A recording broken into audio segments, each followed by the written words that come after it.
जय ओम विष्णुपाद परमहंस परिवाजकाचार्य अस्तोतर सत्संग अभय चरणारविंद भक्तिवेदांत स्वामी शिल प्रभुपाद की नित्याय गौर प्रेमानंदे ग्रंथराज श्रीमद् भागवतम की पेलू आने 4 पर के 4:45 देव। ओम नमो भगवते वासुदेवाय।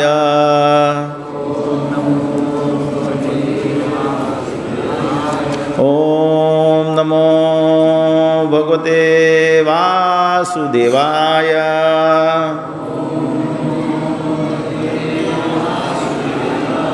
ओम नमो भगवते वासुदेवाय।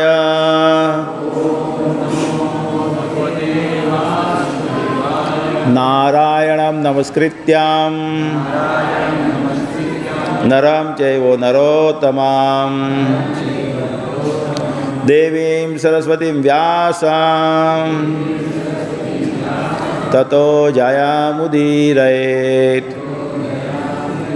नस्तप्रायेषु भद्रेषु नित्यं भागवत सेवया भगवत्या उत्तम श्लोके भक्तिर्भवति नैष्ठिकी। ओम अज्ञानतिमिरान्धस्य ज्ञानाञ्जनशलाकया चक्षुरुन्मीलितं तस्मै श्रीगुरुवे नमः। श्रीचैतन्य मनोभीष्टं स्थापितं येन भूतले स्वयं रूपः कदा मह्यं ददाति स्वपदान्तिकं। वन्देऽहं श्रीगुरो श्रीयुतपदकमलं श्रीगुरुन् वैष्णवांश्च श्रीरूपं साग्रजातं सगण रघुनाथान्वितां तं सजीवं सावधेतं सावधूतं परिजनसहितं कृष्णचैतन्यदेवं श्रीराधाकृष्णपादान् सगण ललितास विशाखावितांश्च। हे कृष्ण करुणा सिंधो दीनबंधो जगत्पते गोपेश गोपिका कांता राधा कांता नमोस्तुते। तप्त कांचन गौरांगी राधे वृंदावनेश्वरी वृषभानुसुते देवी प्रणमामि हरिप्रिये। वाञ्छाकल्पतरुभ्यश्च कृपा सिन्धुभ्यैव च पतितानां पावनेभ्यो वैष्णवेभ्यो नमो नमः। श्री कृष्ण चैतन्य प्रभु नित्यानंद श्री अद्वैत गदाधरा श्रीवासादि गौर भक्तवृंद। हरे कृष्णा कृष्णा कृष्णा हरे हरे हरे राम राम राम हरे हरे हरे कृष्ण। भावेश पेला छोकराओने त्याथी बाजू में रमे पेलू धमाल करिए ने श्रीमद् भागवतम स्कंद प्रथम अध्याय 9 भगवान श्री कृष्ण की उपस्थिति में भीष्म देव का देह त्याग। श्लोक संख्या 5।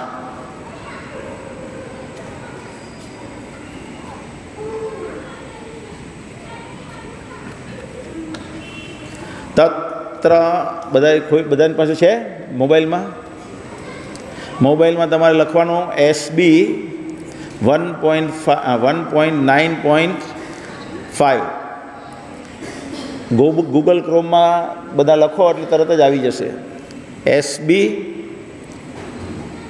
S for Surat, B for Bombay, Baroda, Bangalore.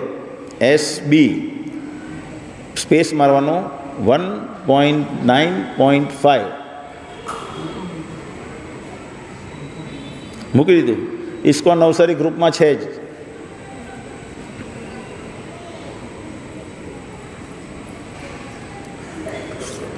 तत्र ब्रह्मर्षयः सर्वे देवर्षयश्च शतम् राजर्षयश्च तत्रासम् दृष्टं भरत पुंगवम्। तत्र ब्रह्मर्षयः सर्वे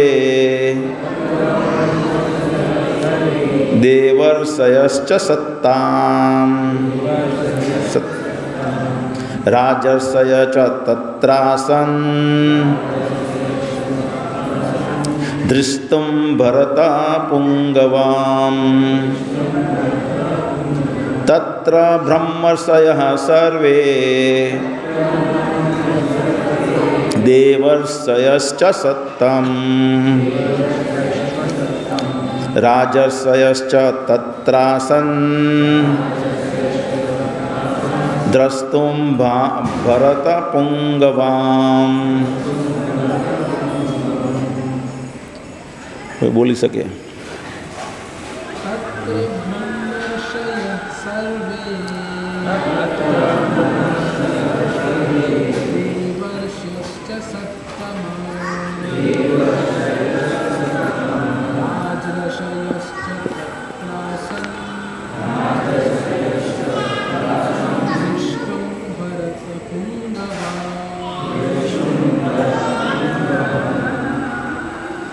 लेडीज में कोई बोलो ना. तत्र वहाँ ब्रह्म ऋषयः ब्राह्मणों में ऋषि सर्वे समस्त देवर्षयः देवताओं में ऋषि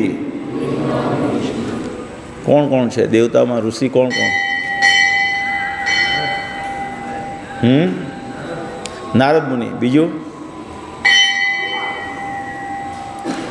पर्वत ऋषि कौन है? नारदना संगी कौन है? सेम कैटेगरी में पर्वत ऋषि आवे. देव ऋषयः देवताओं में ऋषि च तथा सत्तम सत्वगुण को प्राप्त राज ऋषयः राजाओं में ऋषि च तथा तत्र उस स्थान पर आसन उपस्थित थे द्रष्टुम देखने हेतु भरत राजा भरत के वंशजों में पुंगवम के प्रधान. अनुवाद और तात्पर्य कृष्ण कृपा मूर्ति अभय चरणारविंद भक्ति वेदांत स्वामी शिल प्रभुपाद महाराज द्वारा शिल प्रभुपाद महाराज की जय.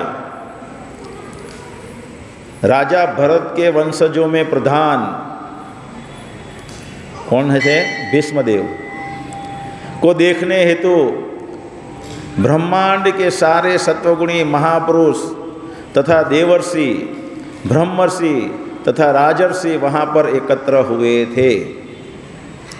तो अहिया भीष्मदेव प्राण त्यागवानी तैयारी करी रह्या छे अने ए समये एमना पर कृपा वर्षावा कृष्ण भगवान त्या जाय छे, आयोजन करे छे माया द्वारा. मायाना प्लान थी बधु आयोजन करे छे कृष्ण भगवान अने ए एमने मळवा एने एनो प्राण त्यागे छे त्यारे त्यां जाय छे. प्राण त्यागवानी तैयारी थाय छे त्यारे त्यां जाय छे. साथे साथे भगवान कृष्ण आव्या छे तो साथे साथे बीजा बधा महान महान महानतम महानतम ऋषिओ पण आव्या छे त्यां.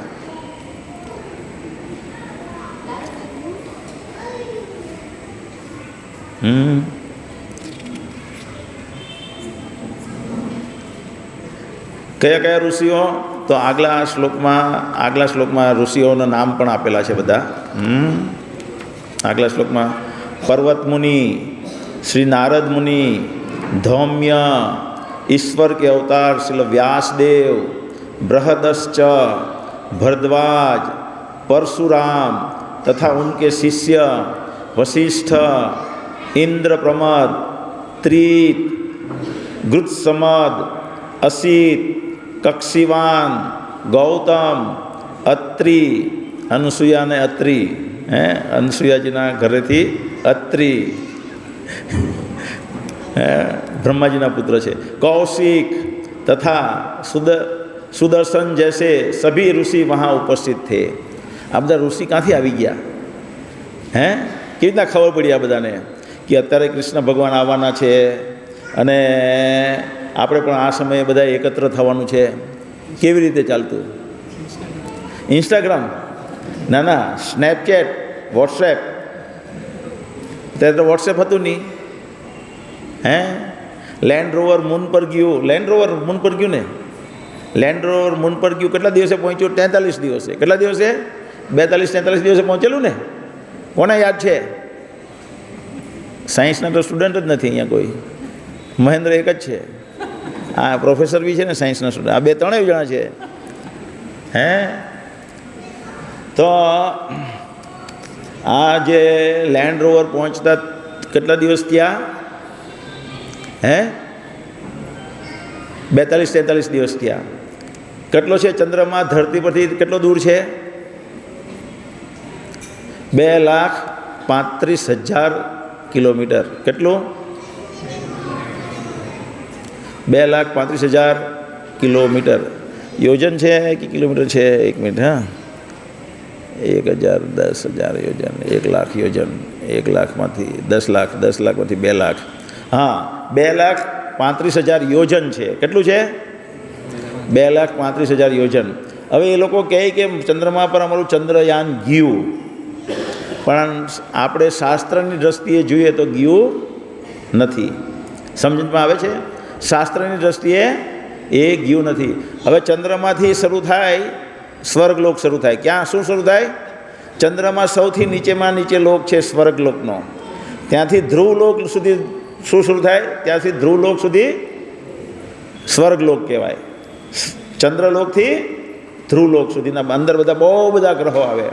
પછી એના પર જન્નલોક, પછી તપોલોક આવે. શું આવે? તપોલોક. એ તપોલોકમાં વશિષ્ઠજી વગેરે વગેરે બધા મહાન મહાન ઋષિઓ જે છે મોટા મોટા, એ બધા અત્યારે પણ બિરાજમાન છે. એ બધા ઋષિઓ ત્યાંથી ઇન્સ્ટન્ટ આવી ગયા. ઇન્સ્ટન્ટ કેવી રીતે? હે, ધારો કે મહાભારતનું યુદ્ધ થયું પછી 1 મહિના જેવી ત્યાં પડ્યા રહ્યા, ત્યાં હતા. 11મા દિવસે ભીષ્મ પિતામહને બાણ મારવામાં આવે અર્જુન દ્વારા, અને ભીષ્મ પિતામહ બાણની સૈયા પર પડી જાય છે કુરુક્ષેત્રની યુદ્ધભૂમિ પર. ત્યારથી લગભગ 1 મહિનો વીતી ગયો છે આ વસ્તુને. આ લોકો બધા અહીંયા ભેગા થયા. ક્યાં ભેગા થયા? કુરુક્ષેત્રની યુદ્ધભૂમિ પર, જ્યાં બાણની સૈયા પર ભીષ્મદેવ છે બિરાજમાન. ત્યાં લગભગ એટલે આમ આપણે એક અંદાજમાન કરીએ, કારણ કે કારતક ને માગસર મહિનાની 11 જે છે તે ગીતા જયંતિ કહેવાય. શું કહેવાય? આ વર્ષે ગીતા જયંતિ ક્યારે આવેલી હતી? આ વર્ષે બુક મેરેથોનમાં જે ગયા, કોણ કોણ બુક મેરેથોનમાં ગયા? હા, હવે કઈ તારીખે ગીતા જયંતિ હતી? 1 ડિસેમ્બરે. બરાબર ને? 1 ડિસેમ્બરે ગીતા જયંતિ હતી. યુદ્ધ કેટલા દિવસ ચાલ્યું? કુરુક્ષેત્રનું યુદ્ધ કેટલા દિવસ ચાલ્યું? 18 દિવસ. એટલે 1 થી 18 તમે ગણી લેવો. એટલે 1 તારીખથી 18 તારીખ ધારો કે. પછી 14મીએ જ્યારે ઉત્તરાયણ આવે છે તે દિવસે પ્રાણ ત્યાગે છે ભીષ્મ પિતામહ. એટલે 25 દિવસ ગણીએ આપણે. 24, 25, 26 દિવસ. આટલા જ દિવસ થયા ને? Right or wrong? કારણ કે ગીતા જયંતિના દિવસે ભગવદ્ ગીતા કીધી ભગવાને, ને પછી યુદ્ધ શરૂ થાય છે. હે ને? અર્જુનને નિમિત્ત બનાવ્યા અને ભગવદ્ ગીતા કીધી. તો ત્યાર પછી 25 દિવસમાં પેલા બધા ત્યાંથી ચંદ્રમા જતાં આપણે 42 દિવસ લાગ્યા અત્યારે. તો આ તો એનાથી કંઈ ઘણું ધ્રુવલોક થાય. અને ધ્રુવલોકની ઉપર જનલોક, તપલોક આવ્યું. અને તપલોકથી બધા ઋષિ મુનિઓ આવી ગયા અહીંયા. અને કેમ આવ્યા? ભીષ્મ પિતામહના પ્રાણ ત્યાગી રહ્યા છે તે એટલા બધા મહાન લોકો, બ્રહ્માંડના મહાન લોકો. આપણે ત્યાં અહીંયા કોઈ મૃત્યુ પામે બહુ મોટો માણસ, તો બધા થોડા ઘોડા બધા આવી જાય તો બધા ખુશ થઈ જાય ઘરવાળા, અથવા ચીફ મિનિસ્ટર આવી જાય તો ખુશ થઈ જાય કે અમારા પિતાના મૃત્યુદેહમાં અમને સાંત્વના આપવા મુખ્યમંત્રી આવ્યા. ખુશ થઈ જાય ને લોકો. એનો વટ પડવા માંડે ને. પણ આ તો આખા બ્રહ્માંડના મહાન નેતાઓ. પેલી બાળક અવાજ કરે, એને બહાર લઈ જાઓ નહીં. એ પેલો બંગાળી माताजी એને તમે पहले बाहर कुर्सी पर बैसिए को माताजी आप बाहर कुर्सी पे बैठ सकते हैं इनके साथ और कुछ उनको खाने के लिए दीजिए।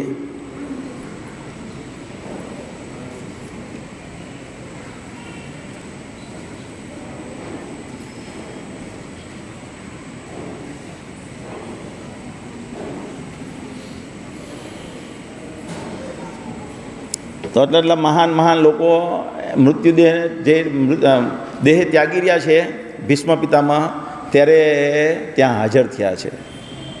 શેના માટે? આપને કોઈને પ્રશ્ન થાય ને અશ્વિનભાઈ, પ્રશ્ન થવો જોઈએ ને, શું લાગે શેના માટે?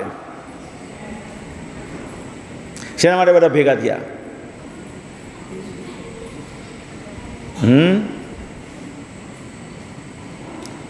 દીપ, શેના માટે ભેગા થયા બધા એટલા બધા લોકો?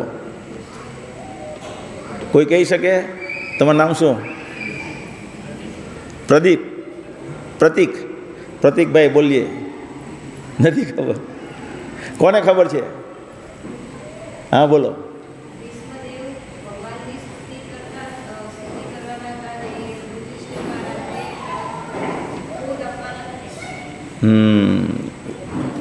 Very good. કારણ કે ભગવાન કૃષ્ણ બોધ અપાવવા માંગતા હતા યુધિષ્ઠિર મહારાજને। કોને? યુધિષ્ઠિર મહારાજને। શેનો બોધ અપાવવા માંગતા હતા? ધર્મ પર બોધ અપાવવા માંગતા હતા। અને ભીષ્મ પિતામહ યુધિષ્ઠિર મહારાજ જે છે એ ભગવાનના ભક્ત છે। શું છે? બધા પાંચેય પાંડવો ભગવાનના મહાન ભક્ત હતા। ભીષ્મ પિતામહ પણ મહાન ભક્ત છે ભગવાનના। સામે યુદ્ધ કેમ લડ્યું તે હમણાં આપણે જોઈશું। સામે પક્ષે કેમ યુદ્ધ લડ્યા, આ બાજુ કેમ નહીં લડ્યા। અને કોમળ હૃદય છે યુધિષ્ઠિર મહારાજનું। શું છે? કોમળ। હવે આપણે બધા અહીંયા ભક્તિ કરીએ, આપણે બધા અહીંથી ગાડી લઈને બહાર જઈએ અને એકાદો ગરોડી બરોડી સાપ બાપ આપણી ગાડી નીચે આવી જાય અથવા દેડકો બેડકો આપણા ગાડીની નીચે આવી જાય તો આપણને હૃદયમાં દુઃખ થાય। થાય દુઃખ? થાય ને? એક દેડકો, એક ઉડતું ઉડતું પતંગિયું અથવા એક ઉડતી ઉડતી ચકલી અથવા એક ઉડતું ઉડતું કબૂતર પણ આપણી ગાડીમાં અથડાઈ જાય અને મૃત્યુ પામે તો આપણને દુઃખ થાય। કેમ થાય? કોને કોને થાય આમાંથી? વેરી ગુડ, ઘણા બધાને થાય। કેમ? તમે બધા ભક્ત છો એટલે થાય। શું થાય? ભક્તનું હૃદય કોમળ હોય। શું હોય? કોમળ। એ કોમળ હૃદયમાં ભક્તિનું બીજ ઉગવાનું છે। જો કોમળ હૃદય ન હોય તો એમાં ભક્તિનું બીજ ઉગે નહીં। એટલે આ ભક્તો કોમળ હોય। પેલા લોકો ભેગા મળીને પેલા માણસને મારી નાખ્યો, કંઈ લાગે ઓળગે નહીં ને, ધૂળેટીને દિવસે થયું ને એવું। હે, આપણે ભક્તોએ એક ચકલી આપણી ગાડીમાં આવે તો મરી જાય તો આપણને વાંધો નહીં, અને પેલા લોકો આમ કરીને આમ કબૂતર કાપી નાખે, મરઘી કાપી નાખે, બકરી કાપી નાખે, કંઈ પડેલી નહીં હોય। કેમ? કઠોર હૃદય થઈ ગયું છે લોકોનું। શું છે? કઠોર હૃદય। તો ભીષ્મ યુધિષ્ઠિર મહારાજ કોમળ હૃદયના છે આપણી જેમ। એટલે કેટલી 13 અક્ષોહિણી સેના મરી ગઈ સામે સામે પક્ષે 13 અક્ષોહિણી સેના મરી ગઈ, જેમાં કોઈ કોઈ એમના પુત્ર સમાન હતા, કેટલા સગાવાલા હતા, ગુરુજનો હતા, વડીલો હતા, એ બધા મૃત્યુ પામ્યા। એને એમ થયું કે આ મને રાજા બનાવવા માટે થઈને યુદ્ધ થયું અને મારા લીધે થઈને એટલી બધી માણસો મર્યા। એના હૃદયમાં બહુ દુઃખ હતું। એનું શું હતું? બહુ જ હૃદયમાં દુઃખ। એને કોઈ સાંત્વના આપી શકતું નહીં હતું। બહુ બધા ઋષિઓ આવ્યા। પહેલાં ઘટના એવી છે કે યુદ્ધ પત્યું, યુદ્ધ પતે છે પછી છેલ્લા દિવસે જ્યારે યુદ્ધ હતું ત્યારે ભીમે દુર્યોધનને પગમાં ગદા મારી, જે ગદા નિયમની વિરુદ્ધમાં હતું, અને એના પગની જાંઘ તોડી નાખી। અને એ બેભાન અવસ્થામાં દુર્યોધન પડેલો છે। ને દુર્યોધનનો મિત્ર છે અશ્વત્થામા। કોણ છે? અશ્વત્થામા, દ્રોણાચાર્ય પુત્ર। એ અશ્વત્થામા એને એમ થયું કે દુર્યોધનને હું ખુશ કરું, એમ કરીને એ 5 પાંડવોના પુત્ર જે હતા એને મારી નાખ્યા રાતોરાત। રાતે મારીને એના સર લઈ ગયો બતાવવા દુર્યોધનને કે આનાથી દુર્યોધન ખુશ થઈ જાય મારો મિત્ર. પણ દુર્યોધન ના ખુશ થયો કે ભાઈ ત્યાં બહુ ખોટું કર્યું, હે ને. અને આ ઘટનાથી દ્રૌપદીને બહુ જ દુઃખ થયું. સૌથી વધારે કોને દુઃખ થયું? દ્રૌપદી. ક્ષત્રિયાણી છે. શું છે? ક્ષત્રિયાણી. ક્ષત્રિયાણીનું ખૂન આપણી જેવું નોર્મલ ના હોય, પાછું ગરમ ખૂન હોય, હે ને. તો એ ક્ષત્રિયાણી એમ કે જેણે મારા પુત્ર સાથે આ કર્યું ને અર્જુન, એની ખોપડી કાપીને લઈ આવતું. શું? સર કાપીને લઈ આવ. એ સર પર ઊભી રહીને હું સ્નાન કરીશ ત્યારે જ મને સાંત્વના મળશે. ને અર્જુને કીધું જેણે પણ આ કર્યું છે તેને હું સર કલમ કરી દઈશ અને એની ખોપડીને હું લાવીશ અને એના પર તું સ્નાન કરીશ, પછી જ હું તારા આંસુ લૂંછીશ. એમ કીધું, એને વચન આપ્યું. અને કૃષ્ણ ભગવાને કીધું આ અશ્વત્થામાનું કાર્ય છે, એટલે અશ્વત્થામાની પછાડી દોડ્યા, રથ ચલાવ્યું એટલે જોરમાં.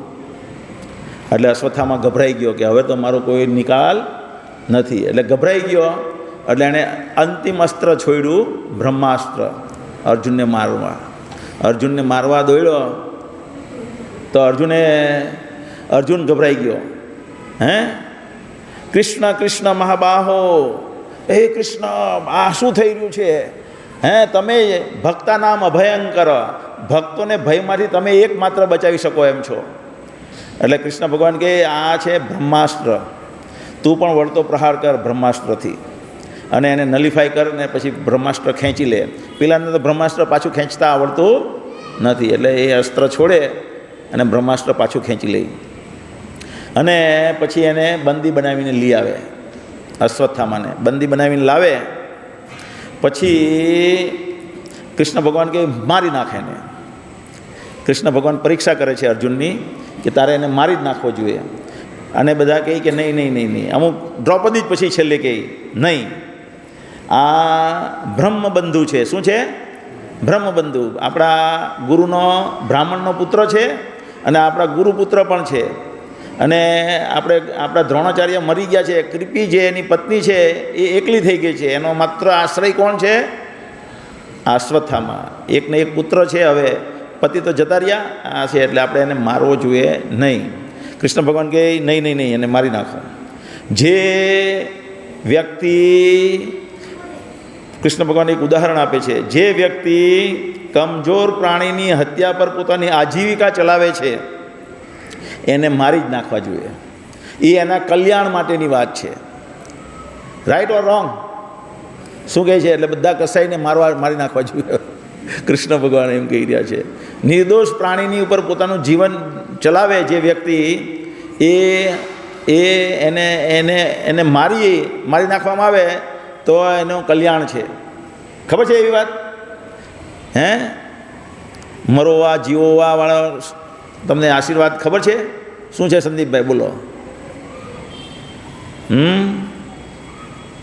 કસાઈને બ્રાહ્મણ મળે તો એને આશીર્વાદ આપે કે ભાઈ તું જલ્દી મરી જા. શું કહે? જલ્દી મરી જા. કેમ? કારણ કે જેટલું લાંબુ જીવે એટલા વધુ પાપ ભેગા થાય અને એટલું વધુ નરકમાં સજા ભોગવવી પડશે એને, હે ને. એટલે કૃષ્ણ ભગવાન આ સિદ્ધાંત પર, એ સિદ્ધાંત કૃષ્ણ ભગવાનમાંથી આવ્યો, એટલે ઋષિએ આ રીતના આશીર્વાદ આપ્યા. તો પણ અર્જુન સમજી ગયો કે આને મારવાનું નથી કહેતા, પણ અપમાનિત કરીને છોડવાનું કહે છે, હે ને. એટલે એનું અપમાન કરી નાખે.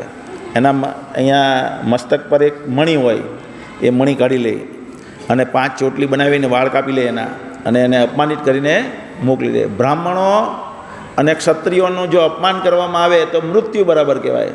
એટલે એને મૃત્યુદંડ તો આપી જ દીધો. ખ્યાલ આવ્યો કે નહીં? મૃત્યુદંડ આપી દીધેલો કહેવાય. જે વચન એણે દ્રૌપદીને આપેલું તેનું પાલન થઈ ગયું, હે ને. અને એને જવા દીધો. હવે આ બાજુ શું થાય? આ જતો રહે. કૃષ્ણ ભગવાન પાછા આવે, બધાના અગ્નિ સંસ્કાર કરે. બધા ગંગા કિનારે જઈને બધા જે બી મૃત્યુ પામેલા હોય એના બધાના અગ્નિ સંસ્કાર કરે ને પાછા ઘરે આવે છે. અને કૃષ્ણ ભગવાન કહે હવે હું દ્વારિકા નીકળું છું. ત્યાં ઉત્તરા દોડતી આવે. પાછું પેલા એ બ્રહ્માસ્ત્ર છોડ્યું. કોણે? અશ્વત્થામાએ. કેમ? કારણ કે અપમાન કરીને છોડી મૂકેલો હતો, એટલે બહુ બધા બ્રહ્માસ્ત્ર છોડ્યા. એક નહીં, બહુ બધા. એટલે ભગવાન કૃષ્ણએ પોતાના સુદર્શન ચક્રથી બધા બ્રહ્માસ્ત્ર નાશ કર્યા અને ગર્ભમાં જઈને પરીક્ષિત રાજાની રક્ષા કરી અને એને પરીક્ષિત મહારાજને બચાવ્યા. આ કહાની કેમ ભાગવતમાં આવે? આ કહાની ભાગવતમાં કેવી રીતના આવે? કારણ કે સૌનક આદિ ઋષિઓ જે છે એ નૈમિષારણ્યમાં એકત્ર થયા છે. તે પૂછે છે કે આ ભાગવતની રચના કેવી રીતના થઈ, પરીક્ષિત મહારાજનો જન્મ કેવી રીતે થયો, પરીક્ષિત મહારાજને ભગવાન કૃષ્ણએ ગર્ભમાં કેવી રીતના બચાવ્યા, અને પરીક્ષિત મહારાજ જેનો વૈભવ ઇન્દ્ર સમાન હતો એણે આવું બધું હોતા અને બધી પ્રજા એના નિયંત્રણમાં હતી અને એ એકદમ યુવા હતા. એક ઓરિજિનલ રાજાનો વૈભવ હોય એવો વૈભવ હતા, છતાં એણે કેવી રીતના રાજ્યનો ત્યાગ કરી દીધો. રાજાનું કર્તવ્ય છે પ્રજાનું પાલન કરી પ્રજાને ભગવાન તરફ વાળવા. એ કાર્ય એ સારી રીતે કરતા હતા, છતાં એમણે કેમ દેહ ત્યાગવાનું નક્કી કર્યું? આ 3 પ્રશ્ન પૂછે છે. એના જવાબમાં સુત ગોસ્વામી આ કહાની કહે છે. બધી ખ્યાલ આવે છે આ કહાની કેવી રીતના ચાલે છે? ફ્લો કેવી રીતના ચાલ્યો? પ્રશ્ન 3 થયા. કયા 3 પ્રશ્ન? ચોથા અધ્યાયમાં 3 પ્રશ્ન આવ્યા. ભાગવતમના પ્રથમ સ્કંદના 4થા અધ્યાયમાં 3 પ્રશ્ન આવે. પહેલો પ્રશ્ન છે ભાગવતમની રચના વેદવ્યાસે કેવી રીતે કરી, પરીક્ષિત મહારાજનો જન્મ કેવી રીતના કર્યો, પરીક્ષિત મહારાજે બધું ત્યાગ કેમ કર્યું, અને પરીક્ષિત મહારાજનું મૃત્યુ કેવી રીતના બહુ યુવાનીમાં આવી ગયું. આ પ્રશ્ન કરે છે. એના જવાબ આપવામાં વેદવ્યાસજીએ કેવી રીતના ભાગવતની રચના કરી એ સમજાવે છે. નારદ મુનિનું આપણે નારદ મુનિ વિશે આની આગળ જોયું ને આપણે આના રવિવાર પહેલાં. ડિટેલમાં હજી જોવું હોય તો આપણે હજી એક વખત જોશું, એકદમ સિસ્ટમેટિક આખું નારદ મુનિનું આખ્યાન. ત્યાર પછી આ દ્રોણપુત્રને દંડ, એટલે દ્રોણપુત્ર જે છે અશ્વત્થામાને દંડ આપે છે અને એ પરીક્ષિતને મારવા માટે બ્રહ્માસ્ત્ર છોડે છે. અને પછી ભગવાન કૃષ્ણ રક્ષા આપે છે. ભગવાન કૃષ્ણ ભક્તોની રક્ષા કેવા કરે છે? દરેક પરિસ્થિતિમાં ભક્તની રક્ષા કરે. મેં આપણે ઘણી વખત જોયું કે સરકાર જે છે એ સરકાર શું બનાવે? રોડ બનાવે, રસ્તા બનાવે, પણ કોઈના પેટમાં દુખતું હોય તો સરકાર કંઈ મદદ કરવા આવે? ધવલભાઈ, તમને પેટમાં દુખે છે? કોઈ વખત દુખે કોઈ વખત? સારું, મારી પાસે ત્રિફળા લઈ લીધા હે ને. કોઈ દિવસ સરકાર બધી વ્યવસ્થા કરી આપે, તમારી પાસે સિવિલ હોસ્પિટલ બનાવી, પણ તમને પેટમાં દુખે એનું ઘરે આવીને સોલ્યુશન પૂછે નહીં. પણ ભગવાન કૃષ્ણ ભક્તોના ઘરે ડે ટુ ડે એક્ટિવિટીમાં, રોજિંદી કાર્ય પદ્ધતિમાં ભગવાન ભાગ લે છે પાંડવોના ડે ટુ ડે એક્ટિવિટીમાં. અને ભગવાન કૃષ્ણ પાછા એટલા સમયથી બહાર છે, આવડા દ્વારિકાથી હસ્તિનાપુરમાં છે. ભગવાન કૃષ્ણ જેવા જવા નીકળે એટલે કુંતી મહારાણી પહેલાં રોકે. કુંતી મહારાણી કહે રોકાઈ જાઓ. અને કુંતી મહારાણી પ્રાર્થના કરે લાંબી, ભગવાન કૃષ્ણ રોકાઈ જાય. પછી થોડી વાર પછી કુંતી મહારાણીની પ્રાર્થના પતે પછી ભગવાન કૃષ્ણ રોકાઈ જાય પ્રેમને વશ થઈને. પછી નીકળવાના હોય તો ઉતરા આવે, મને બચાવો, પાહી મામ એમ કરતી બચાવો. અને આને બચાવે, એના ઘરમાં આવડા પરીક્ષિત મહારાજને બચાવે. પછી ભગવાન કૃષ્ણ પાછા નીકળવાની તૈયારી કરતા હોય એટલે યુધિષ્ઠિર મહારાજ કહે હવે તો રોકાઈ જાઓ તમે. એટલે ભગવાન કૃષ્ણ પાછા રોકાઈ જાય. ભગવાન કૃષ્ણ આ જે છે આ 3 લીલા ભગવાન કૃષ્ણે જાતે કરીને પ્લાન કરી. કારણ કે ભગવાન કૃષ્ણ ભીષ્મ પિતામહનો મહિમા વધારવા માંગે છે. કારણ કે કોઈ વ્યક્તિ ભગવાન કૃષ્ણ છે એમ બધા પાંડવો જાણતા હતા અને બધા ત્યાં ઋષિઓ પણ જાણતા હતા. હવે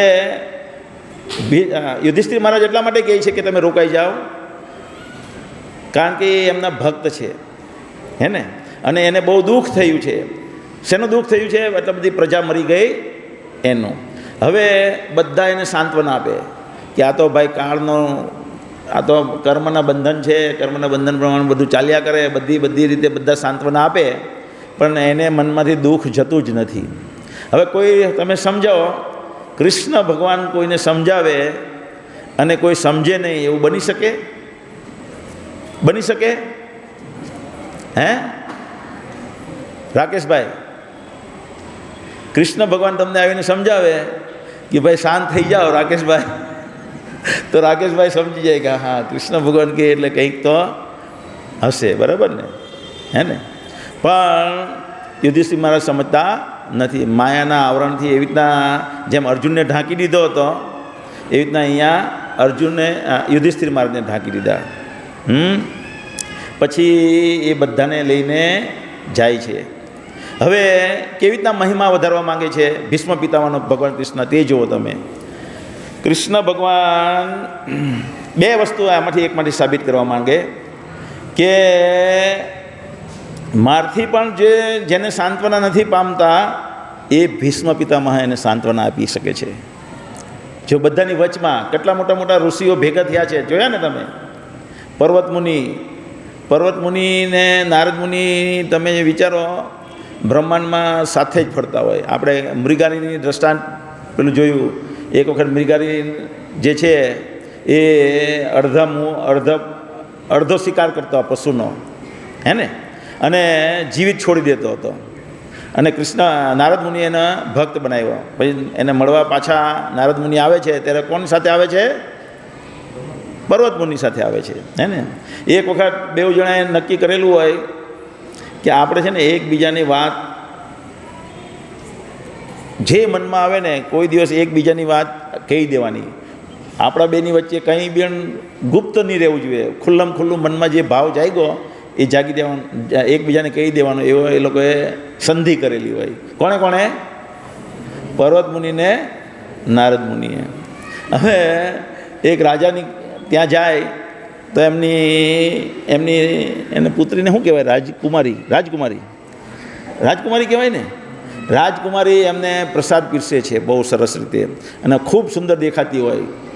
અને નારદ મુનિને કહાની એવી રીતના છે, લીલા છે, એટલે નારદ મુનિને એના તરફ આકર્ષણ જાગે થોડું. નારદ મુનિને આકર્ષણ જાગે પણ એ પર્વત મુનિને વાત કરતા નથી. પર્વત મુનિ એની દિવ્ય દ્રષ્ટિથી જોઈ લે કે આની તરફ આકર્ષણ જાગ્યું ને એમ કે અત્યારે આપણે બેની વચ્ચે જે શરત થયેલી હતી તે ભંગ કરેલો છે. શું કર્યું છે? ભંગ. એટલે હવે હું તને શ્રાપ આપું છું, જાઓ તમે વાંદરા જેવા દેખાવ. એટલે એનું એકચ્યુઅલી વાંદરા જેવા નહીં થાય, પણ જે એને જોઈ તેને એ વાંદરા જેવા દેખાય નારદ મુનિ.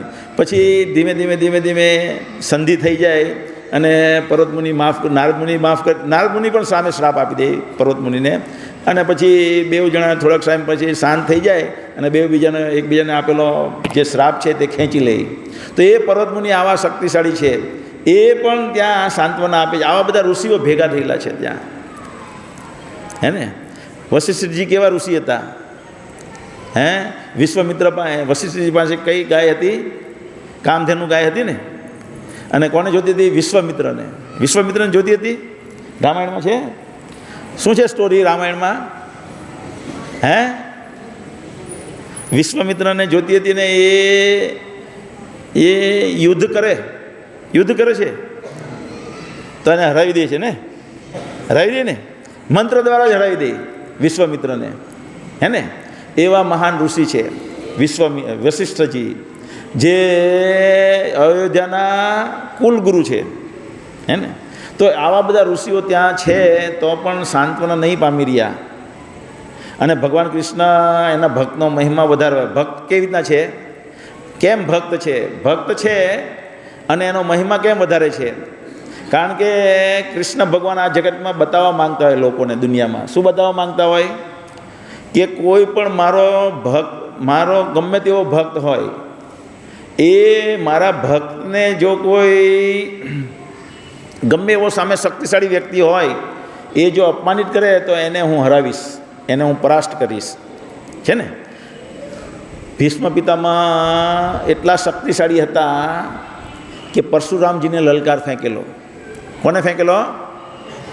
પરશુરામજીને. ખબર છે તમને કહાની? કોને ખબર છે? પરશુરામજી સાથે યુદ્ધ કરેલું ભીષ્મ પિતામહે. અને પરશુરામજી જે ભગવાનના સત્યાવેશ અવતાર છે, ભગવાન કૃષ્ણના સત્યાવેશ અવતાર છે, એ ભીષ્મ પિતામહને હરાવી નહીં શકતા યુદ્ધમાં. કોને ખબર છે? અંબિકા, અંબાલિકા અને અંબા ત્રણનું અપહરણ કરીને લઈ આવે ત્યારે અંબા કે હું તો બીજાને વરી ચૂકેલી છું, હે ને?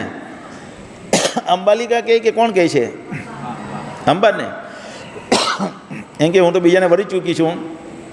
તો એની પાસે જાય છે તો એ કહે કે હવે તને તો બીજાએ જીતી લીધી એટલે હું તારી સાથે લગ્ન કરું નહીં. એટલે એ પાછી ભીષ્મ પિતામાં આવે કે હવે તમે મારી સાથે લગ્ન કરો. તો કે મેં તો વ્રત લીધેલું છે, હું કદી હું તો આજીવન બ્રહ્મચાર્ય રહેવાનું વ્રત મારા પિતાજીને મેં વરદાન આપેલું છે. શું નામ છે એમનું? શાંતનુ રાજાને મેં વચન આપેલું છે એટલે હું લગ્ન કરી શકું નહીં. એટલે એ અંબા જાય પરશુરામજી પાસે. કોની પાસે જાય? કે એકમાત્ર આ જગતમાં જો ભીષ્મ પિતાને કોઈ જીતી શકે એવું હોય તો એ છે ભીષ્મ પિતા, પરશુરામજી. અને પરશુરામજીને એની બે વચ્ચે યુદ્ધ થાય છે, ઘણા દિવસ લગીને યુદ્ધ ચાલે છે, પણ પરશુરામજી એને હરાવી શકતા નથી. એટલા શક્તિશાળી છે, હે ને? એટલા શક્તિશાળી કોણ છે? ભીષ્મ પિતામહ. ભીષ્મ પિતામહને અર્જુન પણ મારી શકે એમ નહીં હતા, હે ને? એટલે એટલા શક્તિશાળી હતા છતાં એ સામે યુદ્ધ કર્યું. ભગવાન લોકોને બતાવવા માંગતા છે જો મારા ભક્તોની સામે જો કોઈ પડે ગમે એટલો શક્તિશાળી હોય તો પણ હું એને હરાવીશ. અને ભગવાન કૃષ્ણએ સામે ભીષ્મ પિતા હતા તો પણ હરાવ્યા કૌરવોને. હરાવ્યા કે નહીં હરાવ્યા? અને એ જ ભીષ્મ પિતામહને હરાવ્યા પણ ભગવાન એ બતાવવા માંગતા હતા કે એ મહાન ભક્ત છે એટલે એના દ્વારા ઉપદેશ પણ અપાવડાવ્યો. કોને? યુધિષ્ઠિર મહારાજને. એટલે યુધિષ્ઠિર મહારાજ જ્યારે જાય છે યુધિષ્ઠિર મહારાજને લઈને ભગવાન કૃષ્ણ, ત્યારે ઇન્દ્ર કુબેરથી પણ મોટો વૈભવ હોય છે એનો. કોણથી? કુબેરથી પણ વધુ વૈભવ હોય છે યુધિષ્ઠિર મહારાજનો. અને એ બધા પાંચે પાંડવો, યુધિષ્ઠિર મહારાજ, ઘરના બધે વડીલ સ્ત્રીઓ, કૃષ્ણ ભગવાન, બધા ઋષિઓ અને એની બધાની વચ્ચે ઇન્દ્રથી પણ વધારે શોભે એવા યુધિષ્ઠિર મહારાજનો વૈભવ બતાવે છે. એ બતાવડાવે એવો તૈયાર થઈને લઈ જાય એની પાસે. કેમ? પ્રેમ સિંધુ.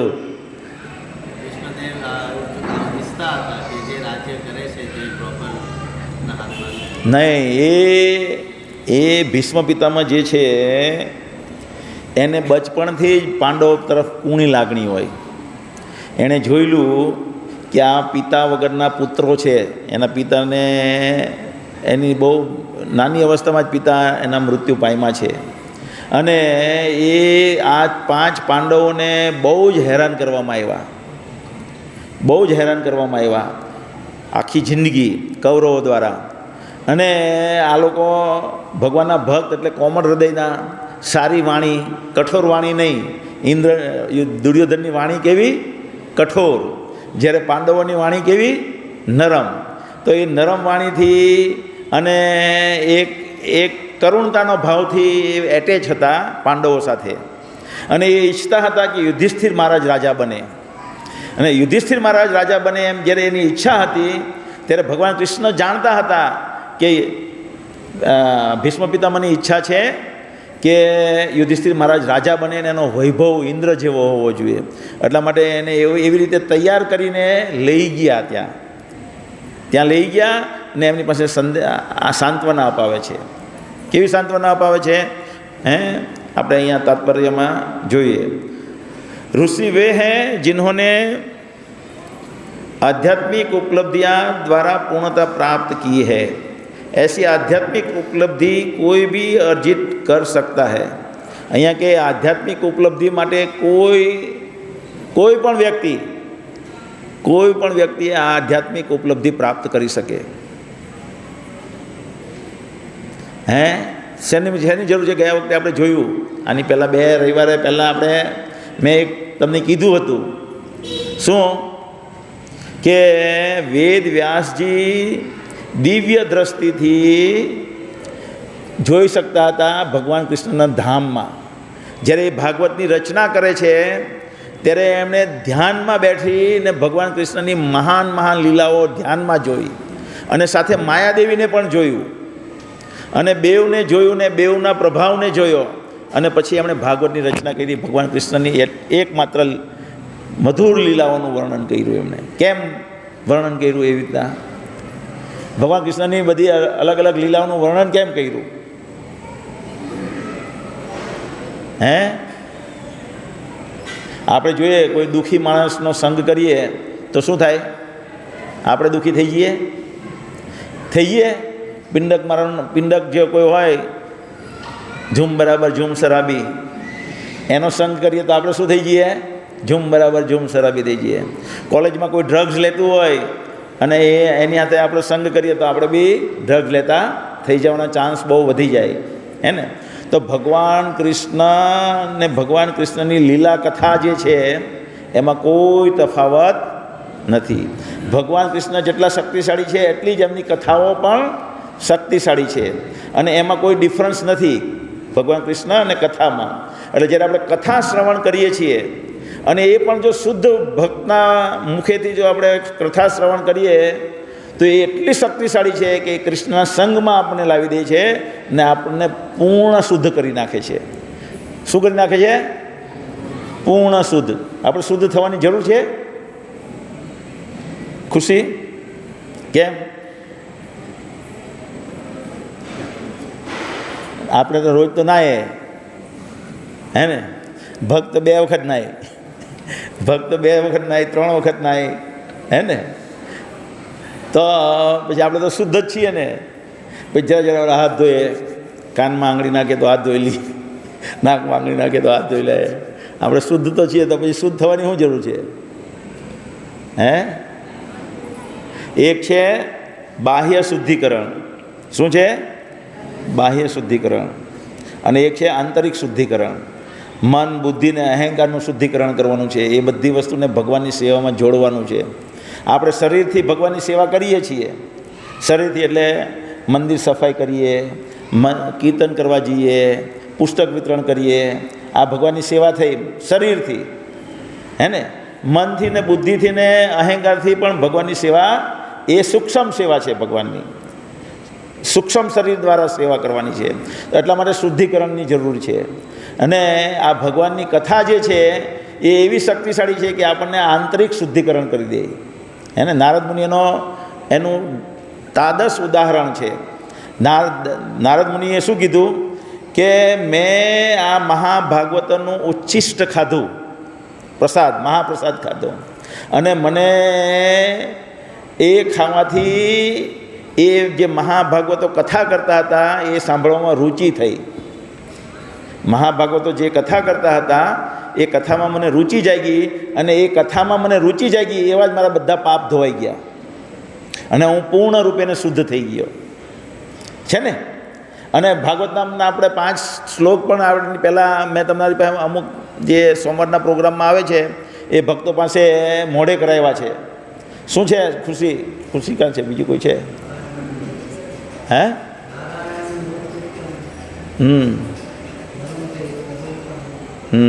એ તો આપણે ભાગવત જ્યારે શરૂ કરીએ, ભાગવતની કથા કરીએ તેની પહેલાં યાચના કરીએ માતા સરસ્વતીને કે હું ગ્રહણ કરી શકું.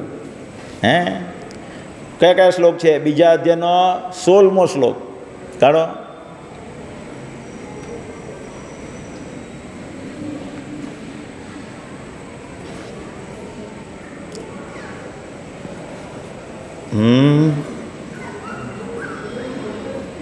શું છે શ્લોક?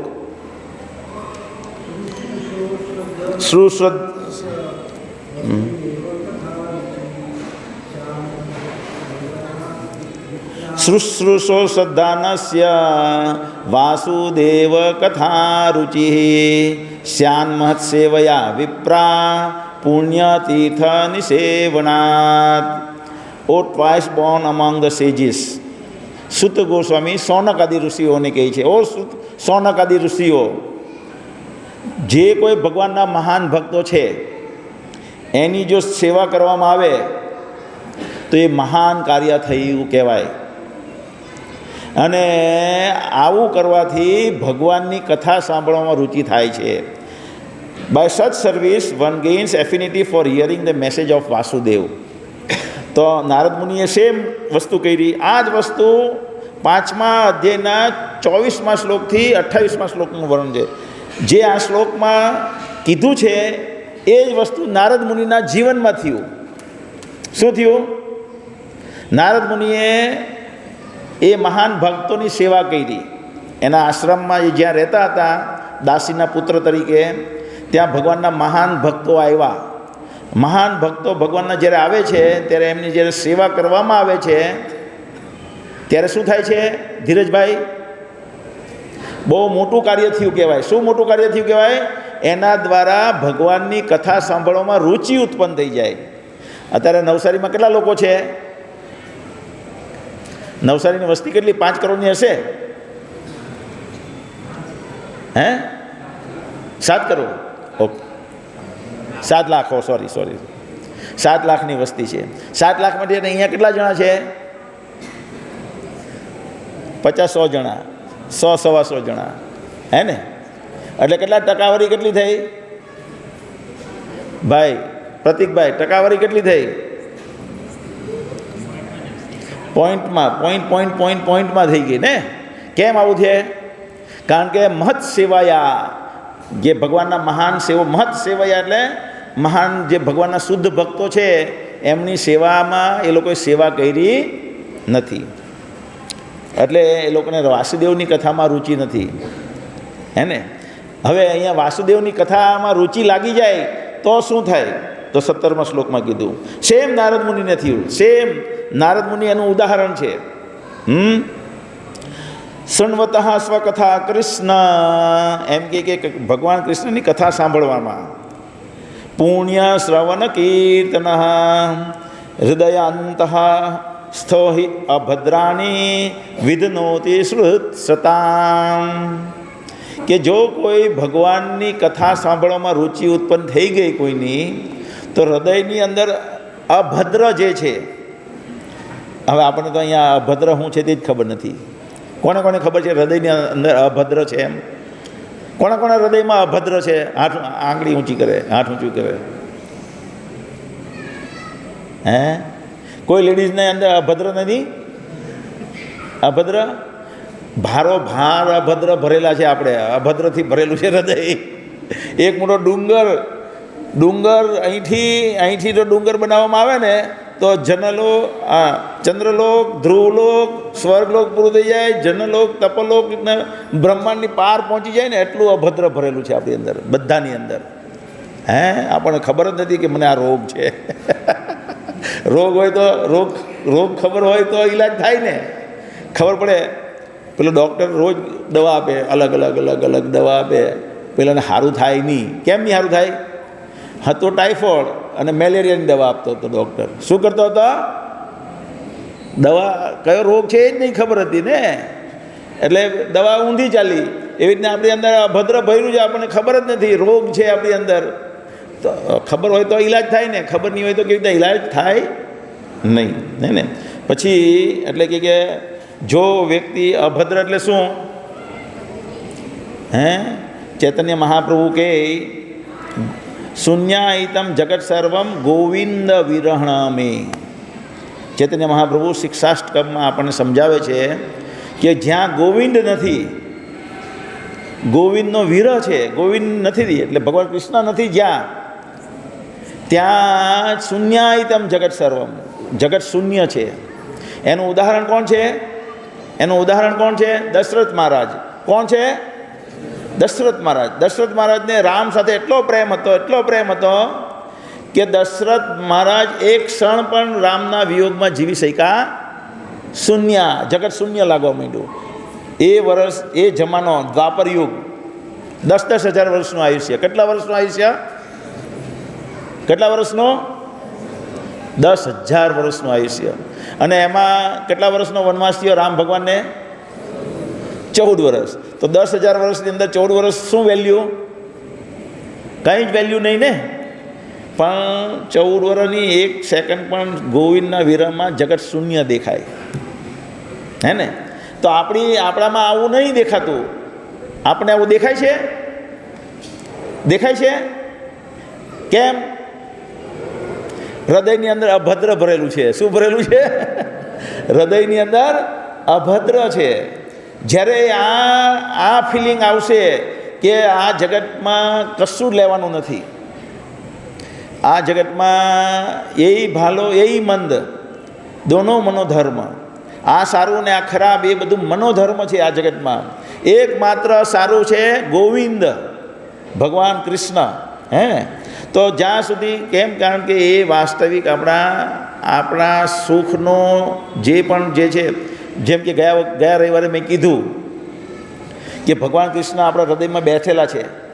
બેઠેલા છે. હવે હું 2 ઉદાહરણ આપું તમને. 2 ઉદાહરણ. બે ફ્રેન્ડ હોય.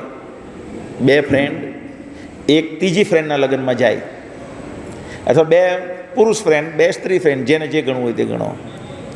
એકના મનમાં બહુ જ ઈર્ષા ભરેલી છે. શું ભરેલી છે? ઈર્ષા. ઈર્ષાને તમે ઓળખો છો? ઈર્ષાને ઓળખો છો? કોનામાં છે ઈર્ષા? હાથ ઊંચો કરે. હા, આપણે બધામાં ભારોભાર ઈર્ષા ભરેલી છે. એ અભદ્ર છે.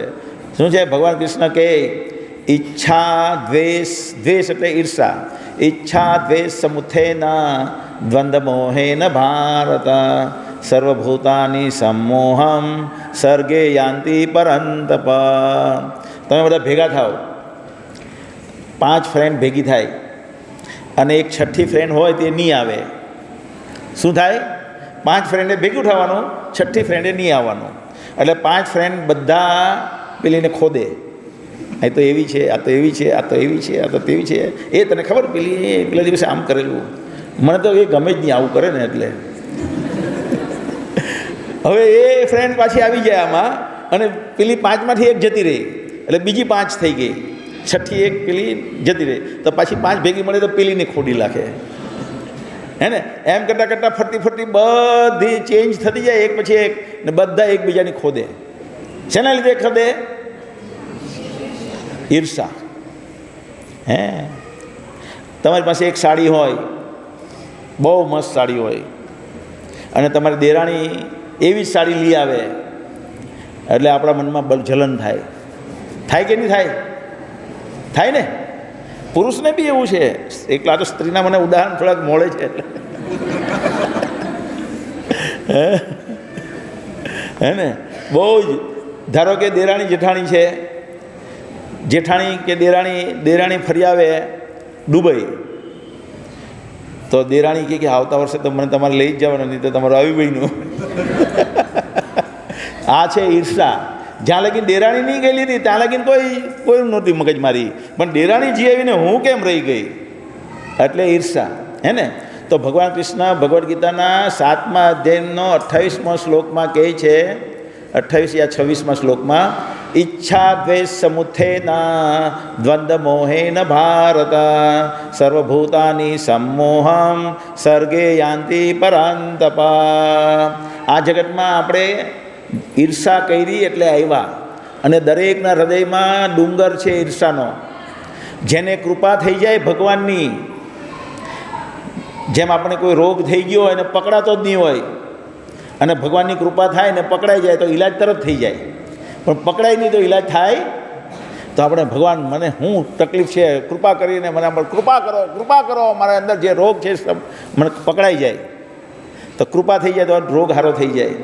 એવી રીતે જે વ્યક્તિના પર ભગવાન ચૈતન્ય મહાપ્રભુની કૃપા થઈ હોય એ વ્યક્તિ જોઈએ કે મારી અંદર ભારોભાર ઈર્ષા ભરેલી છે. જેને કૃપા થઈ આપણે બતાવીએ તો એને ખોટું લાગી જવાનું છે. આપણે હું ધવલભાઈને કહ્યું, ધવલભાઈ બહુ ઈર્ષાળું છે, હું એને કહીશ, એને ખોટું લાગી જવાનું છે. હે ને? પણ એ ભગવાનની જો કૃપા થઈ ગઈ, ચૈતન્ય મહાપ્રભુની કૃપા થઈ જાય, તો એને ખબર પડી જાય કે મારી અંદર ભારોભાર ઈર્ષા ભરેલી છે. જ્યારે એને ખબર પડે ત્યારે એ એમાંથી નીકળવાનો પ્રયત્ન કરે, અને પ્રયત્ન કરે ત્યારે એટલે એ જ્યારે એને ખબર પડી જાય કે મારી અંદર ઈર્ષા ભરીને, તેથી એનું કાઉન્ટડાઉન શરૂ થાય ભગવાનની પાસે જવાનું, ભગવાનનો પ્રેમ પ્રાપ્ત કરવાનો. જ્યાં લગીને ખબર જ નથી પડતી ત્યાં સુધી ભગવાનનો પ્રેમ મળવાનો જ નથી. ત્યાં તરસ્યા રહેવું આપણે હંમેશા. તો અહીંયા શું કહે છે કે જો ભગવાનની કથા સાંભળવામાં રુચિ લાગી ગઈ તો શું થશે? આપણે એમાં શું થશે? અંદર જે આ ઈર્ષા છે ને, ઈર્ષા એક અભદ્ર છે, એવું બહુ બધા અભદ્ર છે અંદર ભરેલું, હે ને? એ બધું દેખાવા માંડશે આપણને, એ ભદ્ર ભાગી જશે, દેખાશે ને આપણે એનો ઈલાજ કરશું. નહીં નહીં નહીં નહીં, આપણે શું જોઈશું પછી? એના નસીબમાં જે પણ સુખ છે એ એને મળી રહ્યું છે, ત્યારે આપણે એમ જોઈશું. શું જોઈશું? મારી દેરાણીમાં, મારી સાસુમાં, મારી અડોશમાં, મારા પડોશમાં બહુ બહુ હોશિયારી મારતી હતી, એક્સિડન્ટ થઈ ગયું, લે કીએ કે નહીં આપણે? એવું કીએ? કોણ હાથ ઊંચી કરે? આપણે આવી વાતો કરીએ? હા કે ના કરીએ? કરીએ જ ને. તો એ ઈર્ષા છે. પણ જ્યારે ભગવાનની કથામાં રુચિ લાગી જાય ત્યારે એવી વાત આપણે કરવાનું બંધ કરી દઈએ. ત્યારે આપણે એમ કહીએ કે એને નસીબમાં ભગવાને જે સુખ આપ્યું છે એ ભોગવી રહી છે. મારા નસીબમાં જે સુખ છે તે હું ભોગવીશ. મારો પુત્ર એ મારું નસીબ છે, મારો પતિ એ મારું નસીબ છે.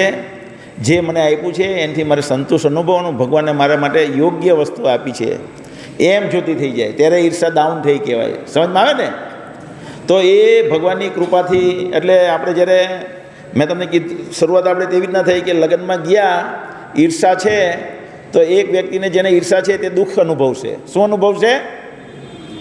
જેના મનમાં હૃદયમાં ઈર્ષા છે તો એ લગ્ન માનશે નહીં, એ જલિયા કરશે. મારી હાથે સ્કૂલમાં ભણતી હતી ને આને બહુ સારો પતિ મળી ગયો, હે ને? જ્યારે એ સ્કૂલમાં ભણતી ત્યારે એ બે બહેનપણી હતી, એમાં એક રૂપિયાવાળી હતી અને એક જે હતી તે ગરીબ હતી. હવે ગરીબને એવો પતિ મળ્યો જે એની કરતાં પણ રૂપિયાવાળો છે ને બહુ સારો છે. એવી એને જ્યારે રૂપિયાવાળીને ખબર પડે, મારી હાથે હું એને ખમણ ખવડાવતી હતી રિસેસમાં. હવે હવે હવે આ પતિ મળી ગયો નવો નવો, એટલે હવે મારી સામે જોવાનું બી બંધ કરી દઉં, મને ફોટા નહીં પડાવતી મારી સાથે, હે ને? એટલે લગ્નમાં ગઈ છે, આનંદનો વિષય છે, પણ જેના મનમાં ઈર્ષા છે એ અંદરથી સળગી રહ્યા છે. શું રહ્યા છે? સળગી રહ્યા છે. હે? તો આ બધા અભદ્ર જે છે એ ભગવાનની કથા સાંભળવાથી ગાયબ થઈ જાય છે. અને એવું ગાયબ થઈ જાય પછી શું થાય? તો એના પછીનો શ્લોક છે, નસ્ત પ્રાયેષુ અભદ્રેષુ નિત્યમ ભાગવત સેવયા. નસ્ત પ્રાયેષુ અભદ્રેષુ, કે જે પણ અભદ્રેષુ છું, શું છે? અભદ્રેષુ છે એ બધા ભાગી જાય છે નિત્યમ ભાગવત સેવયા. નિત્યમ ભાગવત સેવયા એટલે શું? રેગ્યુલર. શું? નિત્યમ એટલે રેગ્યુલર, અને ભાગવત સેવયા એટલે શું? અહીંયા આપણે જે કરી રહ્યા છો અત્યારે જે ટોપિક ચાલી રહ્યો છે એ ભાગવત સેવા ચાલી રહી છે. શું ચાલી રહી છે? ભગવાન કૃષ્ણના સંબંધમાં સાંભળવું, ભગવાન કૃષ્ણનો મહિમા. આપણે એવા 2-3 શ્લોક લેવાના છીએ જે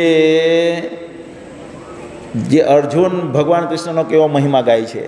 જ્યારે ભગવાન કૃષ્ણની પાસે રક્ષા લેવા જાય છે ત્યારે અર્જુન ભગવાન કૃષ્ણનો પહેલાં, જ્યારે પણ આપણે કોઈની પાસે માંગવા જઈએ ને તો એક નિયમ આવે, જેની પાસે માંગવા જઈએ એનો પહેલાં ગુણગાન કરવાના. શું કરવાના? ભલે મસ્કો હોય તો મસ્કો, પણ પહેલાં ગુણગાન કરવાનું, પછી પ્રેમથી આપણી જરૂરિયાત છે તે માંગવાની. પેલું લાવણી એવી રીતના માંગવાનું નહીં. તમે બહુ મહાન છો, આમ છો, તેમ છો, એવા ગુણગાન કરવાના.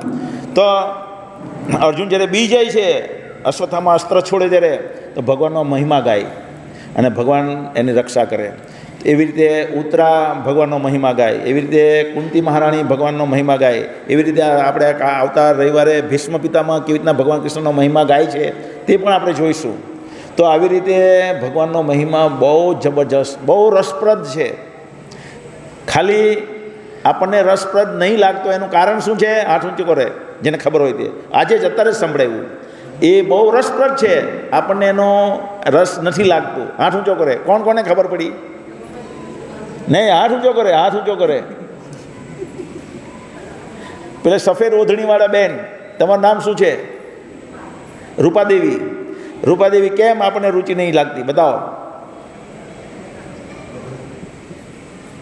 પહેલાં જ કીધું ગાંધી, તમે ગાંધી? હા, સ્વયં બંગલોઝવાળા ગાંધી, રાધા માધવવાળા ગાંધી. બોલો, આપણા હૃદયમાં અભદ્ર છે. એ અભદ્ર નીકળવા માટેનો ઈલાજ શું છે? ભગવાનની કથા સાંભળવાની. ભગવાનની કથા સાંભળવામાં રુચિ ક્યારે જાગશે? હે? જ્યારે બહુ જ મંદિરમાં આવે નહીં. ભગવાનના જે શુદ્ધ ભક્ત છે, આ પ્રભુપાદ છે, એમના જે શિષ્યો સંન્યાસી મહારાજ છે, એવા મહાન ભક્તોની જ્યારે આપણે સેવા કરીએ. સેવા એટલે શું? સેવા એટલે શું? એ જે આદેશ આપે છે તેનું પાલન કરવાનો પ્રયત્ન કરેલો, એ એને સેવા કહેવાય. શું કહેવાય? એ જે ઉદ્દેશ માટે જીવી રહ્યા છે એ ઉદ્દેશમાં આપણે મદદરૂપ થઈએ તો એ સેવા કહેવાય. પ્રભુપાદે ઇસ્કોનની સ્થાપના કરી. ઇસ્કોન સંસ્થાની શેના માટે સ્થાપના કરી? શેના માટે સ્થાપના કરી? પ્રવચન લાંબુ ચાલે છે કે બંધ કરવું? ચાલુ રાખું કે બંધ રાખું? હે? ચાલુ રાખું. લેડીઝ? હા, તો બતાવો પ્રભુપાદે શેના માટે રચના કરી? પ્રભુપાદ કહેતા એ સમયમાં કે ઇતિહાસ એક દિવસ ગવાહી પૂરશે. ઇતિહાસ એટલે આગળ જતાં પાછળ ઇતિહાસ કહેશે કે આ જગત ફૂલ અંધકારમાં હતું, પૂર્ણ રૂપેના અંધકારમાં હતું. એકમાત્ર આંદોલન હતું ઇસ્કોન, જે પ્રભુપાદની સંસ્થા, જેમણે માનવ સમાજને પૂરા અંધકારમાંથી બહાર લાવ્યું. અત્યારે માનવ સમાજ પૂરો અંધકારમાં છે. શું છે? માનવ સમાજ પૂર્ણ રૂપેના અંધકારમાં છે. કોને કોને આ વાક્ય સમજાય છે? હાથ ઊંચો કરે. હા, બોલો. તમારું નામ પાછું ભૂલી ગયો. રૂપાદેવી, બોલો. કેવી રીતના માનવ સમાજ પૂર્ણ રૂપેના અંધકારમાં કેવી રીતના છે? હે?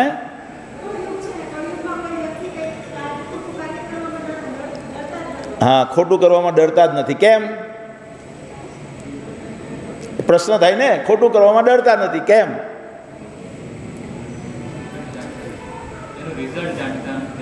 નહીં, આપણે સવારે જ નગર સંકીર્તનમાં ચર્ચા કરી ને કે લોકો કૃષ્ણ, જેમ કે મેં એક ઉદાહરણથી સમજાવ્યું કે અત્યારે ગુજરાતમાં બહુ બધે જગ્યાએ દરોડા પડ્યા, પનીર પકડાયું, બધું અંદર ભેળસેળિયું પનીર પકડાયું, ભેળસેળિયું ઘી પકડાયું, ભેળસેળિયું દૂધ પકડાયું. આપણે આપણા નાના છોકરાને દૂધ લઈ આવીએ ઘરે પીવડાવવા કે મારા છોકરાને શક્તિ પ્રાપ્ત થાય, પણ આપણે એને શક્તિની જગ્યાએ રોગ આપી રહ્યા હતા, કારણ કે ભેળસેળિયું દૂધ આવે છે. હે ને? હવે એ ભેળસેળિયું દૂધ આવે છે, પેલો વ્યક્તિ ભેળસેળ કરે છે, એને કોઈ ડર નથી, એને કોઈ શરમ નથી કે મારું ભેળસેળ કરેલું દૂધ એક નાનું બાળક ખાય તો એ તંદુરસ્ત મોટું થવું જોઈએ, એની જગ્યાએ એક એવું રોગિષ્ટ મોટું થશે જેની બૌદ્ધિક શક્તિ બિલકુલ નષ્ટ થઈ જશે. તો પણ એ ખોટું કરે છે. કેમ? મારી પાસે રૂપિયા આવવા જોઈએ. એમ જ કહે ને બધા, કેન પ્રકારે રૂપિયા આવવા જોઈએ. હે ને? પણ એ વ્યક્તિ જો ભગવાનને ઓળખતી હોય તો એને ખ્યાલ આવે કે મારી હરેક ક્રિયા ભગવાન જોઈ રહ્યા છે અને હરેક ક્રિયાનું મને પરિણામ મળવાનું છે. એ ભગવાનને ઓળખતી હોય અને ભગવાનના પ્રેમમાં હોય ત્યારે જ એના મનમાં આ વિચાર આવે કે ભગવાન તો મને જોઈ રહ્યા, હું તો બચવાનો નથી આ વસ્તુથી. એવું કોઈને નોલેજ નથી.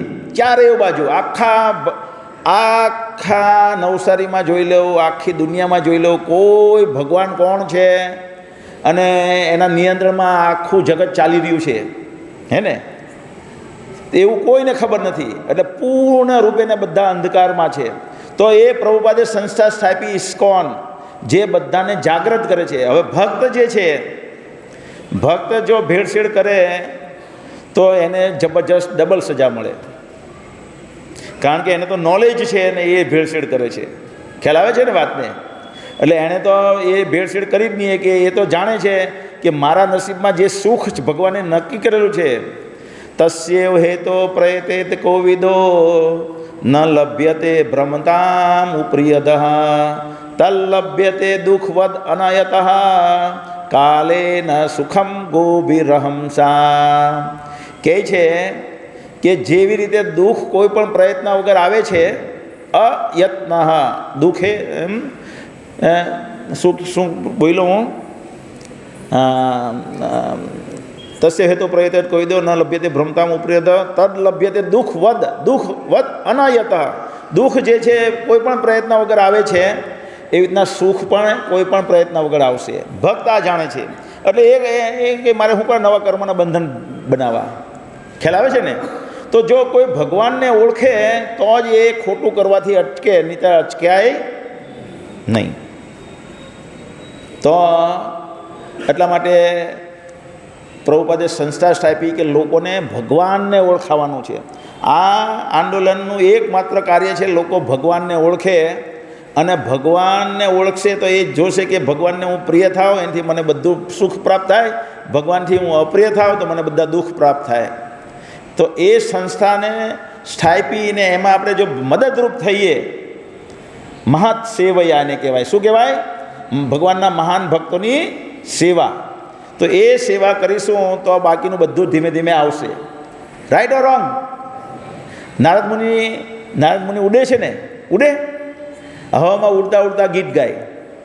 પર્વત મુનિ સાથે બે મિત્ર જાય અને ગીત ગાય ઉડતા ઉડતા, હે ને. અહીંથી ઉડીને તરત આ બ્રહ્માંડની બહાર જતા રહે. આપણે તો ખાલી ચંદ્રમા પર હજી ફીણ વળી જાય છે આપણે પહોંચતા પહોંચતા, એટલે આમ આખા બ્રહ્માંડના ગોળાની બહાર જતા રહે ઉડતા ઉડતા, હે ને. કેવી રીતે? કેવી રીતે? ભગવાનના ભક્ત બનવાથી. શું બનવાથી? ભગવાનના ભક્ત બનવાથી. એટલે ભગવાનને ઓળખવા મેઇન છે ને. એટલા માટે મહત સેવા કરવાની છે. એના માટે જો આપણે આવું પ્રાપ્ત કરવું હોય, ભગવાનની સેવા, ભગવાનનો પ્રેમ પ્રાપ્ત કરવાનો હોય, તો પહેલું કાર્ય છે ભગવાનના મહાન ભક્તો છે એની સેવા કરવાની. બાકીનું બધું ઓટોમેટિક આવશે. તો અહીંયા ભીષ્મ પિતામહ છે તે એવા જ ભક્ત છે, ભગવાન કૃષ્ણના ભક્ત છે. ભગવાનની ઈચ્છા હતી કે સામા પક્ષે લડે, કૌરવ પક્ષમાં. એટલે એની ઈચ્છા હૃદયમાં નહીં હતી મારે પાંડવો તરફ લડવું છે, પણ એણે જોઈ કે ભગવાનની ઈચ્છા એ છે કે હું કૌરવમાંથી લડું અને દુનિયાને બતાવે ભગવાન કે જો મારા ભક્તોની સામે કોઈ પણ પડે, ગમે એટલો શક્તિશાળી છે, એને હું હરાવી દઉં છું. એટલા માટે સામે પડ્યા. સમજમાં આવે છે વાત? અને ભગવાને એને હરાવ્યા. અને એટલા માટે ભગવાનની ઈચ્છાથી એ સામે પક્ષે લડેલા હતા. ને એટલારે હવે એનું મૃત્યુ થવાનું છે, તો ભગવાનના ચરણમાં એની ધ્યાન કેન્દ્રિત થાય. એટલા માટે ભગવાન ત્યાં હાજર થઈ રહ્યા છે. ભગવાન કૃપા આપવા ત્યાં આવ્યા છે. કોને? ભીષ્મ પિતામહને. ભગવદ્ ગીતાનો 8મા અધ્યાયનો 5મો શ્લોક શું છે? બોલો સંદીપભાઈ. ભગવદ્ ગીતાના 8મા અધ્યાયનો 5મો શ્લોક, અંતકાલે ચ મામેવ સ્મરણ મુક્ત્વા કલેવ્રમ ય પ્રયાતિ સમદ્ભાવમ નાસ્તિ અત્ર સંશયમ. કે છે અંત સમયે જો કોઈ મારું સ્મરણ કરે તો એ મારા ધામને પ્રાપ્ત કરે છે, મારા ભાવને પ્રાપ્ત કરે, એટલે મારા સ્વભાવને પ્રાપ્ત કરે છે. એમાં કોઈ શંકા ના અસ્તિ અત્ર સંશય, કોઈ શંકા નથી તેમાં, હે ને. તો ભીષ્મ પિતામહ જ્યારે પ્રાણ ત્યાગે છે ત્યારે કૃષ્ણ ભગવાન એની સામે ઊભા રહે છે ને એ ભીષ્મ પિતામહ કહે છે હવે મારું મન તમારા ચરણમાં પૂરવા દો. અને ભગવાનને ધામમાં એને લઈ જાય છે ભીષ્મ પિતામહને. ભગવાન આ કૃપા આપવા માટે ભગવાન કૃષ્ણ બધા પાંડવોને સહિત, બધા ઋષિમુનિઓ સહિત ત્યાં આવેલા છે. આગળ હવે જોઈશું એ કેવી કેવી સ્તુતિ કરે છે આગલા રવિવારે. હરે કૃષ્ણ. ગ્રંથરાજ શ્રીમદ ભાગવતમ કે નિત્યાય ગૌર પ્રેમાનંદે.